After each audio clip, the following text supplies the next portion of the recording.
इस वीडियो के अंदर हम ये सीखेंगे कि जब आप अपने स्टेटा के अंदर रिग्रेशन एनालिसिस करते हो, चाहे कोई भी रिग्रेशन एनालिसिस हो, logit, probit, time series, panel data, OLS, जब आप एस्टिमेट कर लेते हो तो उसके जो रिज़ल्ट्स हैं उसको प्रोफेशनल रिसर्च पेपर की तरह कैसे आप स्टेटा से MS वर्ड के अंदर लेके जाओगे, उसको हम सीखेंगे। अगर हम वैसे इसको कॉपी करके स्टेटा से उसके लेके जाएं वर्ड के अंदर तो वो शेप, वो एक रफ सा शो, उसकी शेप कोई नहीं होती, उसकी कोई सेंस नहीं बन रही होती, कोई टेक्स्ट किस जगह होता है, कोई किस जगह होता है, तो उसको हम सीखते हैं। सबसे पहले आपने कमांड विंडो में जाके एक चीज़ इंस्टॉल करनी है, इसे ऐड इन भी कहते हैं, एक्सटेंशन भी कहते हैं। SSC लिखना है, उसके बाद इंस्टॉल लिखना है और उसके बाद लिखना है age doc means age document. इसको एंटर कर देना है आपने, एज डॉक्यूमेंट इसको इंस्टॉल करना है। अगर आपके सिस्टम में ये ऑलरेडी इंस्टॉल्ड है तो ये आपको बता देगा कि ऑलरेडी इंस्टॉल्ड, अगर नहीं है तो ये आपका इंस्टॉल कर देगा। क्योंकि मेरा ऑलरेडी इंस्टॉल्ड है तो ये यहाँ पे देखते हैं क्या लिख के आता है, ये देखें वो कहता है ऑलरेडी एग्जिस्ट है, ठीक है। अगर आपका नहीं होगा तो जैसे यहाँ पे लिख के आ जाएगा कि एज डॉक इंस्टॉल्ड। उसके बाद आपने क्या करना है, अपना मॉडल एस्टिमेट करना है, जो भी आपका मॉडल है। फॉर एग्जांपल मैं यहाँ पे करने लगा हूँ लॉजिट प्रॉपर्ट मॉडल, क्योंकि मेरा डिपेंडेंट वेरिएबल डमी है।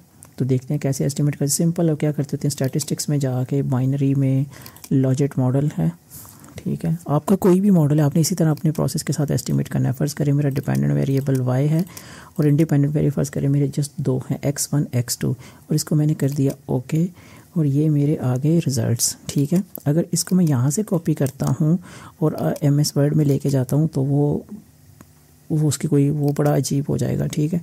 अब हम देखते हैं कैसे इसको लेके जाना है। जस्ट आपने क्या करना है, जो लास्ट अच्छा ये जो विंडो होती है इसमें कमांड्स होती हैं जो आपने लगाई होती हैं।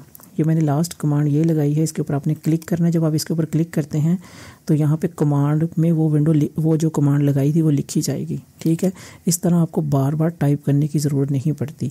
जब यहाँ पे आ जाए इसके बाद आपने स्टार्ट में जस्ट एक वर्ड लिखना है एज डॉक, ठीक है, और एंड पे आके कोमा लगा के रिप्लेस लिख देना वर्ड। अगर आपने रिप्लेस वर्ड ना लिखा और एंटर कर देना। अगर आपने रिप्लेस वर्ड ना लिखा तो आपके जो पहले वाले रिजल्ट्स हैं, वो जो पहले जो भी आपने काम किया होगा वो शो हो जाएंगे बीच में, यानी कि ये वो सारे आपके रिजल्ट्स पहले वाले भी आपके आ जाएंगे। वो हमें नहीं चाहिए। इस पॉप पे ये मैंने इस पे जो ब्लू सा टेक्स्ट आएगा इसके ऊपर आपने क्लिक करना है। ये डिफरेंट नाम आते हैं, मैंने पॉप नाम रखा हुआ, आपका माई फाइल आ जाएगा या कुछ भी आ जाएगा, वो बाद में, वो उसका इशू नहीं। जस्ट ब्लू पे क्लिक करना है। ये देखें वही रिजल्ट्स जो मेरे लॉजिट मॉडल के थे MS वर्ड में, वो एक प्रोफेशनल शेप में इसके अंदर आ गए हैं MS वर्ड के अंदर। लेकिन यहाँ पे स्टोरी एंड नहीं हुई, अभी ये कंप्रेस्ड इतनी शेप इसकी प्रोफेशनल नहीं है। ये कोफिशिएंट्स हैं, ये स्टैंडर्ड एरर्स हैं, ये T वैल्यूज़ हैं, P वैल्यू, कॉन्फिडेंस इंटरवल, और ये सारा सोडो आर स्केयर, काई स्केयर, हर चीज़ उसने जो भी वैल्यूज़ थी वहाँ पे वो दे दी। अब मैं क्या करना चाह रहा हूँ, मैं ये करना चाह रहा हूँ कि मैं, अब देखें मेरा यहाँ पे डिपेंडेंट वेरिएबल, देखें अगर मैं इसको जूम करता हूँ, मेरा डिपेंडेंट वेरिएबल है y और मेरे इंडिपेंडेंट वेरिएबल हैं, या जिसे आप एक्सप्लेनेटरी वेरिएबल भी कहते हैं या mediating variables, x1 x2 just 2 हैं। मैं ये करना चाह रहा हूँ कि मैं एक मॉडल और रन करना चाह रहा हूँ, उसमें भी सेम यही डिपेंडेंट वेरिएबल्स होंगे, डिपेंडेंट और इंडिपेंडेंट वेरिएबल्स होंगे, लेकिन मैं एक वेरिएबल और ऐड करना चाह रहा हूँ। देखता हूँ कैसे रिजल्ट रिएक्ट करेंगे। उसका एक अलग कॉलम बनाना चाह रहा हूँ। फिर मैं एक और मॉडल एस्टिमेट करना चाह रहा हूँ, उसके अंदर मैं एक वेरिएबल और एक्स्ट्रा डालना चाह रहा हूँ। मैं यानी कि एक एक करके वेरिएबल डालना चाह रहा हूँ, ये देखने के लिए कि मेरे रिजल्ट्स कैसे रिएक्ट करते हैं, ठीक है। ये एक स्टैंडर्ड प्रोसीजर है जो रिसर्चर फॉलो करते हैं, ये चेक करने के लिए कि क्या हमारे कोफिशिएंट बाय चांस तो नहीं आ रहे। सेंसिटिविटी चेक हो जाती है कि कैसे रिएक्ट करते हैं जब वेरिएबल को डालते हैं, ठीक है।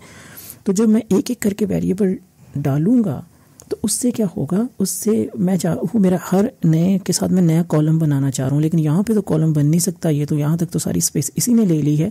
तो इसको कैसे करेंगे, जस्ट आपने इसको क्लोज करें, विंडो को वापस आएँ, उसी में जो लास्ट आपने कमांड लगाई थी उस पर क्लिक करें, वो यहाँ पे लिखी जाएगी, और उसके आगे एंड पे रिप्लेस के आगे जस्ट वर्ड लिख दें नेस्ट। नेस्ट से क्या होगा, नेस्ट लिख दें, नेस्ट। देखते हैं क्या होता है। इस पे ब्लू पे कलर पे क्लिक करें, देखते हैं क्या आता है।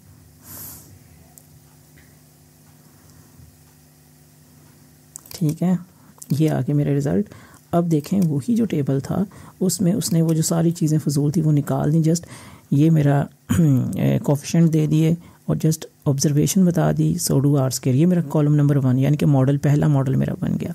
इसी तरह मैंने कितने वेरिएबल थे, 1 2, मैं एक और वेरिएबल ऐड करना चाह रहा हूँ और चाह रहा हूँ कि एक और जब मैं वेरिएबल ऐड करूँ तो आगे मेरा एक और कॉलम बन जाए। वो कैसे होगा? जब आप ये सारा डेमो कंप्लीट होगा तो आपको एंड पे जो टेबल बनेगा तो आपको समझ आ जाएगी कि यार ये एक्चुअली प्रोसेस है क्या। ठीक है, x1 x2 हो गया। अब मैं इसको क्लोज करता हूँ। उसी में इससे पहले एक छोटा सा काम करते हैं। नया वेरिएबल डालने से पहले मैं उसी विंडो को एंड वाली कमांड थी उसको क्लिक करता हूँ। मैं चाह रहा हूँ कि यार इसकी शेप थोड़ी और बेहतर हो जाए, तो नेक्स्ट के बाद मैं ना एक DEC डेसिमल पॉइंट 4 तक कर देता हूँ मैं, यानी कि मैं चाह रहा हूँ कि मेरे जो डेसिमल पॉइंट है वो 4 तक हो जाएं। और एक छोटा सा मैं काम और करना चाह रहा हूँ कि जो मेरा कॉलम है ना, कॉलम नेम्स, वहाँ पे लिखा आ रहा था कॉलम नेम्स Y। ठीक है, मैं इसका नाम रखना चाह रहा हूँ, यूँ कह लें कि मॉडल 1। ठीक है, मॉडल 1 मैंने नाम रख दिया। कॉलम नेम CNAMES, ये इस तरह विंडो और एंटर कर देना आपने। वो जो ये ब्लू कलर है इसके ऊपर क्लिक कर देना, वो दोबारा खुल जाएगा। अब देखते हैं क्या चेंजेस आई हैं जो आपने एस्टिमेट किया था। अगर आपने वर्ड रिप्लेस ना लिखा तो पहले वाले सारे रिजल्ट आ जाएंगे। अब मैं रिप्लेस लिख रहा हूँ इसीलिए पहले वाले नहीं आ रहे। अब ये देखो यहाँ पे क्या लिख के आ गया, मॉडल 1 आ गया, x1 x2 आ गया, और ये देखें सारे 4 डेसिमल पॉइंट तक उसने राउंड कर दिए। मैंने 4 डेसिमल पॉइंट लिखा था। ठीक हो गया, ये मेरा मॉडल नंबर 1 है। अब मैं एक और मॉडल ऐड करना चाह रहा हूँ, मॉडल नंबर 2। मैं चाह रहा हूँ उसके रिजल्ट इससे आगे आ जाएँ। देखते हैं कैसे होंगे। इसको क्लोज करें। मैं जो लास्ट विंडो थी उसी को मैं कमांड को क्लिक करता हूँ, यहाँ पे लिखी आएगी। यहाँ पे मेरे वेरिएबल्स थे, y डिपेंडेंट था, x1 x2 इंडिपेंडेंट थे। फ़र्ज़ करें मैं 2-3 वेरिएबल्स और डालता हूँ। एक मैं डालता हूँ x3 भी डाल देता हूँ, x4 भी डाल देता हूँ। ठीक है, x3 x4 मैंने डाल दिया। उसके बाद आपने वर्ड रिप्लेस नहीं लिखना, रिप्लेस को आपने ख़त्म करना है। इसकी जगह सेव, सॉरी कैप्स ऑन है, सेव का वर्ड लिख के ब्रैकेट के अंदर अपना ही कोई नाम लिखते हैं, जो भी आपको आप फाइल, ये फाइल का नाम है। ठीक है, माई न्यू फाइल मैंने लिख दिया। चलो, ये आपकी मर्ज़ी है, आप जो मर्ज़ी नाम लिख दो। ये लिखने के बाद आगे आपने एक वर्ड लिखते हैं FS, इसे कहते हैं font size. Font size actually मैं 8 रखना चाह रहा हूँ। जब ज़्यादा बड़ा टेबल हो जाए तो फ़ॉन्ट साइज़ 8 ठीक होता है।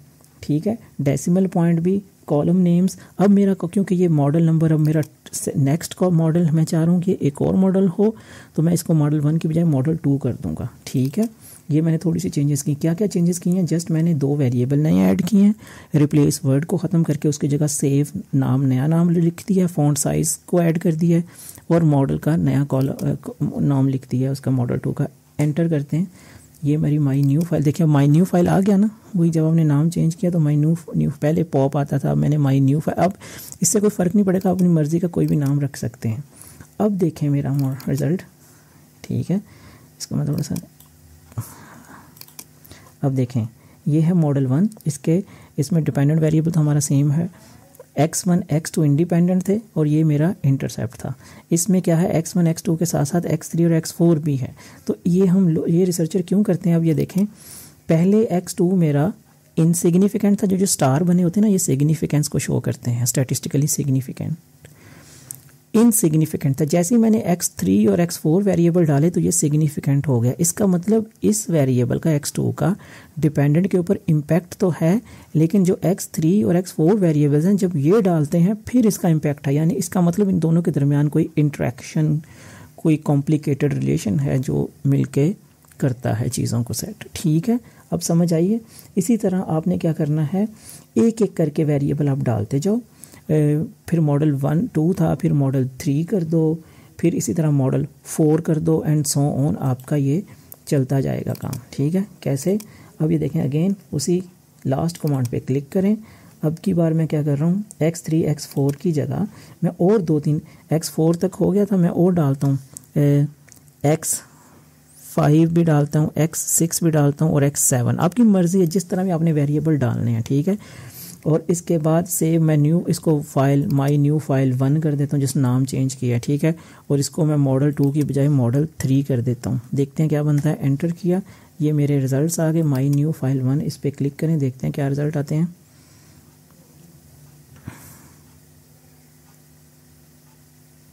ओके, ये मेरे मॉडल 3 मॉडल्स के आ गए। अब देख रहे हो, अब देखते हैं क्या फ़र्क आया।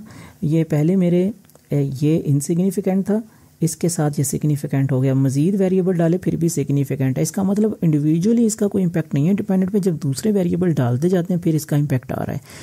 एक मैं छोटा सा काम और करने लगा हूँ, एक मॉडल 4 भी कर देते हैं ताकि मज़ीद शेप अच्छी हो जाए। ठीक है, इसको क्लोज़ करता हूँ अगेन ताकि आपका रिवाइज भी हो जाए। ये एंड वाली कमांड को फिर से सेलेक्ट करें। अब की बार 7 तक थे, मैं कोई और वेरिएबल डाल देता हूँ, x7 की बजाय x8 x9 x10। ठीक हो गया। और इस फाइल को मैं कर देता हूँ फाइल माई न्यू फाइल 2 कर देता हूँ और मॉडल 3 की बजाय मॉडल अब 4 कर देता हूँ और मैं एंटर कर देता हूँ। अब देखते हैं क्या फ़र्क आया। इस माई न्यू फाइल को मैं ओपन करता हूँ, अभी हमारे रिज़ल्ट्स आ जाएंगे। अब आपको पिक्चर शायद ज़्यादा क्लियर हो जाए। अब ये देखें, अब ये मेरा मॉडल नंबर 1 है, मॉडल 2 है, मॉडल 3 है, मॉडल 4 है। मॉडल 1 के अंदर 2 डिपेंडेंट थे, मॉडल 2 के अंदर ज़्यादा थे और 3 में और ज़्यादा डाले, 4 में और ज़्यादा डाले। इस तरह एक सेंसिटिविटी सी चेक हो जाती है कोएफिशिएंट्स की, कैसे रिएक्ट करते हैं। फॉर एग्जांपल ये वाला पहले इनसिग्निफिकेंट था, जब वेरिएबल ऐड किया और ज़्यादा तो ये भी सिग्निफिकेंट हो गया। इसका मतलब ये इनके साथ इंटरेक्शन कोई करता होगा। अच्छा, एक चीज़ और, अब यहाँ पे आ रहा है x1 x2 x3 x4। अब हमें तो नहीं पता ये क्या है, हम चाह रहे हैं कि जो हमारा, अगर मैं आपको वापस लेके जाऊँ अपने इसके अंदर MS स्टेटा के अंदर, ये देखें, ये तो वेरिएबल के नाम है, ये लेबल्स हैं। मैं चाह रहा हूँ लेबल्स आ जाएं, कोई से मुश्किल नहीं है। जस्ट लास्ट वाली कमांड पे क्लिक करें और एंड पे वर्ड लेबल लिखते हैं, लेबल मेरा कैप्स लॉक ऑन है, LABEL लेबल, और एंटर कर दें। क्या हुआ, और मेरी फ़ाइल खुली हुई है, फ़ाइल क्लोज़ करनी है हमेशा जो, ठीक है, जो आपने अब लेबल दोबारा एंटर करते हैं, फ़ाइल खुली ना हो आपकी। अब देखते हैं क्या बना है। अब मैंने लेबल लिखा था, ठीक है। अब जो वेरिएबल्स थे उनके वहाँ पे नाम आने चाहिए, ये देखो अब नाम आ गए। अब देख रहे हो, gender, age, marital status, racism, AIDS, xenophobia, children, जो भी आपका मॉडल था, मेरा जिस तरह का भी है, मैं ये देखना चाह रहा हूँ होमोसेक्सुअल को एज नेबर कौन एक्सेप्ट करता है कौन नहीं। तो अब ये देखें, ये कितना प्रोफेशनल और परफेक्ट टेबल बन गया, जो आपको एडिट करने की ज़रूरत नहीं थी, स्टार्स भी खुद ही लग गए, सारा कुछ। अच्छा, एक चीज़ और, अक्सर आपने पेपर्स में देखा होगा, एंड पे लिखा होता है कुछ टेक्स्ट। फॉर एग्जांपल अभी आपको ये थोड़ा सा एडवांस हो जाएगा, लेकिन आपको ये मैं सिखा रहा हूँ जस्ट टेक्स्ट कैसे डालते हैं। वो लिखा होता है ना कि ईयर डमी ऐड की है या नहीं की, ठीक है। यहाँ लिखा होता है कोई टेक्स्ट डालना हो तो कैसे डालते हैं रिग्रेशन के अंदर, ठीक है। फॉर एग्जांपल कोई वेरिएबल था, आपने लिखा है तो आप वो डालना चाह रहे हो, आप लिख सकते हो। अब कैसे ऐड करोगे उसको, जस्ट आपने, मैंने अभी वर्ड फाइल क्लोज़ की, ऐसे ही आपने क्लोज़ करनी है। लास्ट कमांड को मैंने फिर से लिखा और उधर आ गए, आपकी कमांड खुल गई है। इसके एंड पे जाके लिखें वर्ड, मैं इसको जूम कर देता हूँ, ऐड, और आप लिखें, फ़र्ज़ करें मैं लिखना चाह रहा हूँ text year dummy, year dummy क्या, कोमा, फ़र्ज़ करें मैं लिखना चाह रहा हूँ यस, ठीक है। ये क्या किया है मैंने, आपको भी समझ आ जाएगी, ईयर डमी यस, वो मैंने एंटर कर दिया। अब देखते हैं क्या फ़र्क आया, अभी आपको समझ आ जाएगी।